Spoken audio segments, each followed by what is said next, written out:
Friends, Joe கிச்சனில் இன்றைக்கி mutton தொக்கு எப்படி செய்கிறதுன்னு பார்க்கலாம். கறி தொக்கு அப்படின்னு சொல்லுவோம். இந்த கறி தொக்கு நம்ம ரசம் சாதம், தயிர் சாதத்துக்கெல்லாம் ரொம்ப நல்லாயிருக்கும். இந்த வீடியோ பார்த்துட்டு மறக்காமல் சேனலை சப்ஸ்கிரைப் பண்ணுங்கள், ஃப்ரெண்ட்ஸோடு ஷேர் பண்ணுங்கள். இந்த ரெசிபிக்கு நம்ம போன்லெஸ் மட்டன் எடுத்துக்கலாம். போன்லெஸ் மட்டன் கொஞ்சம் சின்ன சின்ன பீஸாக கட் பண்ணி உப்பு, மஞ்சத்தூள், இஞ்சி பூண்டு பேஸ்ட்டு இது மட்டும் போட்டு கொஞ்சமாக தண்ணி விட்டு நல்லா 3-4 விசில் விட்டு வேக வச்சு எடுத்து வச்சுக்கோங்க. அப்புறம் இந்த மட்டன் தொக்குக்கு ஒரு பேனில் நல்லெண்ணெய் நல்லாயிருக்கும், நல்லெண்ணெய் விட்டு சீரகம் போட்டு தாளித்து வெங்காயம், பச்சை மிளகாய், சின்ன வெங்காயம் இருந்தாலும் நீங்கள் போட்டுக்கோங்க.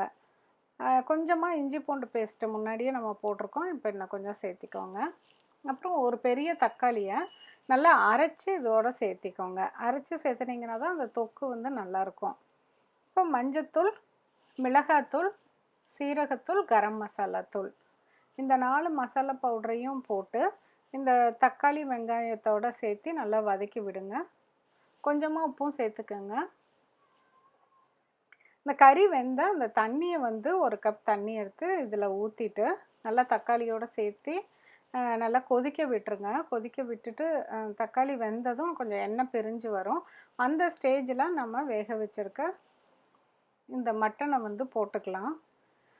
மட்டனை போட்டுட்டு மறுபடியும் நல்லா பெரட்டி விட்டுருங்க. பெரட்டி விட்டுட்டு இந்த மசாலா டேஸ்டெல்லாம் இந்த மட்டனில் இறங்கணும். அதனால் வந்து நம்ம இதை கொஞ்சம் நேரம் மூடி வச்சிடலாம். கருவேப்பிலை, கொத்தமல்லி போட்டாச்சு.